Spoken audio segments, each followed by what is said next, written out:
Okay, so we're going to do 5, 7 in one day. So there's 2 days of notes in your packet, and I'm going to kind of jump around and do a little bit of a combined day video here so that we can get through this chapter and review for our final, okay? So vertex form. So up till this point with quadratics, we've been dealing with standard form. So standard form is what we use when we do the quadratic formula. Standard form is ax squared plus bx plus c equals 0. But it's kind of a pain to graph that. And so vertex form is another form of the equation, and it's just a way that you can know the vertex by just looking at it. So this is vertex form right here. Maybe you should put a box around this. Y equals a times x minus h squared plus k, where h and k are your vertex right here, and x equals h. This number right here is your axis of symmetry. So you don't have to do negative b over 2a when it's in vertex form. You can just tell the vertex by looking. And the a value is the same a value that's over here in standard form. So if it's positive, if it's greater than 0, your parabola is still going to open up. And if your a is negative, it's still going to open down. And it's also still going to stretch or shrink your graph. Why won't this move? There we go. I'm struggling. It's going to open down. Okay? So let me show you why I love vertex form. So now we can graph just by using the vertex. And we talked about this back in chapter 2 about transformations. And remember that a number added inside the graph, the h value, is going to move your graph left or right. And so if h is positive, it actually moves to the right. And if h is negative, it moves to the left. If h is 0, it stays in the middle. Your k value, this number is a number that moves it vertically, so it moves it up or down. So whatever this is, right, if it's at 0, it's still going to be here. But if k is positive, it's going to move up.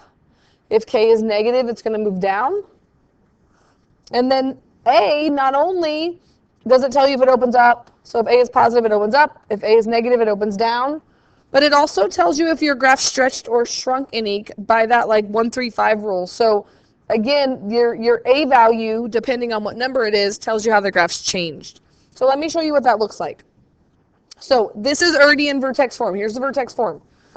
Y equals a times x minus h squared plus k. So what do I need to graph? I need to know what the vertex is, and I need to know that a value. So the vertex is h and k. So be really careful. This formula is minus h. So this is already a minus sign. So h is this number without the negative sign there, right? So h is 3 and k is 4. Sorry, no, k is a plus sign. So it's the same sign as what's out here. So it's negative 4. So your vertex is the point 3, negative 4. So right away, I know my graph is over 3 and down 4. And that's exactly where my axis of symmetry is now, the line x, h equals 3, right? So it's like that line right through here. And then your a value, there's nothing in front here, but remember that's not a 0. That means your a value is 1. So this is where, knowing that basic shape of a graph that we've been talking about, where you go over 1, up 1, over 1, up 3. And if you know that parent graph, I just made a graph without having to really do any work because I know vertex form. So I like to graph using vertex form. What about this one? So first, what would the vertex be on this one? So it's y equals, y and f of x are the same, a times x minus h squared plus k. So be really careful. It can be tricky on the vertex.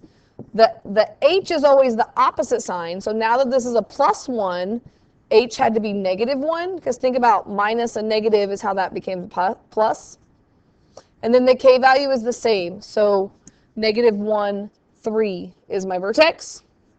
And my a value on this one is 2. So I'm going to go negative 1 up 3. That's my vertex. Normally, I do the 1, 3, 5 rule, where I go over 1, up 1, over 1, over 1, up 1, over 1, up 3, right? but I have to multiply by 2 now. So I have to multiply all these by 2. So now, instead of going over 1, up 1, I'm going to double it. I'm going to go over 1, up 2. And notice it makes my parabola look thinner, right? The next one's going to go off the graph, but I have to go over 1, up 6. 1, 2, 3, 4, 5, 6. Over 1, 1, 2, 3, 4, 5, 6. And then I'm going to make my graph again. It's opening up because it's positive. You can always still make an XY chart or work it out, but I hope that you see that this is a nice way to graph it. But here's the one conundrum, okay? This is the one problem with this. What if it's not in vertex form? Well, we can revert back to our old ways and still put it in vertex form. So if it says to put it in vertex form, I need a couple things.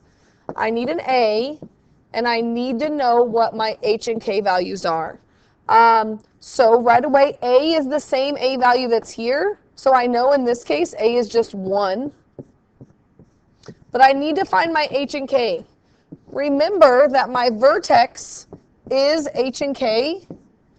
And I can still use this standard form and do negative B over 2A and then plug it back in. So I'm just going to go back, if it's not in vertex form, I'm just going to do negative B over 2A here. So I'm going to get negative 6 over 2 times 1. And negative 6 over 2 is negative 3. And just like we've been doing, what do I do to find the Y value that goes with it? I take negative 3 and I plug it back in. And I get 9 minus 18 plus 2. Negative 9 plus 2 is negative 7. And that's my vertex. That's my H, and that's my K. So I can come over here and say it's minus a negative 3, and then plus negative 7, or I'm going to change that to minus 7. And now I put it in vertex form, and I can still graph it the way that I did when it was already in vertex form. Okay, so it's kind of putting together both parts that we've done. So we're going to skip this one because I want to go to the page 2 notes, so just kind of put an X on it. And that's not what I want to do. I want to go to day 2, and I just want to show you what happens if there's a number in front, and then we'll practice a few in class together, okay? Where's my time at? 7, okay, I'm good. Almost 8. So let's do this one. Let's put it in vertex form and state the vertex. So again, sometimes I think it's helpful to write vertex form underneath here to remember what you're trying to find. Do I know A right away? Yes. When it's in standard form, remember that the number in front of x squared is A. So no, I know on this one that it's negative 3. But I have to find my H and my K. So how am I going to do that? I'm going to use my ax squared plus bx plus c, and I'm going to do my negative b over 2a and plug it back in, right? That's another way of doing h and k. They both mean the vertex. It just depends on which form you're in. So watch your negative signs. This one, b is negative 18, so negative of negative would be positive 18 over 2 times negative 3. That would be 18 over negative 6, which is negative 3, right? And then what do I do to find the y value that goes with it? This is where I'm going to use my calculator, and I'm going to be really careful and put this in parentheses. Minus 18 times negative 3 plus 10. Put those negatives in parentheses when you take them to a power, especially because remember your calculator will give you the wrong answer. Minus 18 times negative 3 plus 10. And I get 37. That's a pretty big number, right? Do you agree with that? So, filling this in, this is my H, this is my K, so it's going to be x minus negative 3, and then plus 37.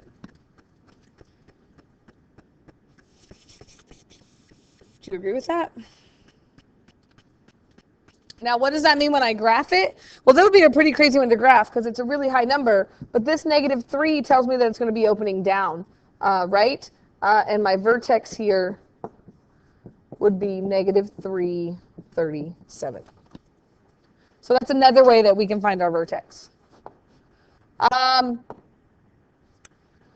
We're going to do this one together in class. What if I asked you to graph this one? It's kind of already in vertex form, but kind of look what's missing on this. It's my last one, I promise. This is my negative 2. There's no other x here to worry about it. B is 0 on this one. So think about this one. This is like saying x minus 0 squared plus 5. So I'd like you to stop here and graph this and see where you get, okay? And so we'll do this one together, and then we might do this one together too, so don't mark it out yet.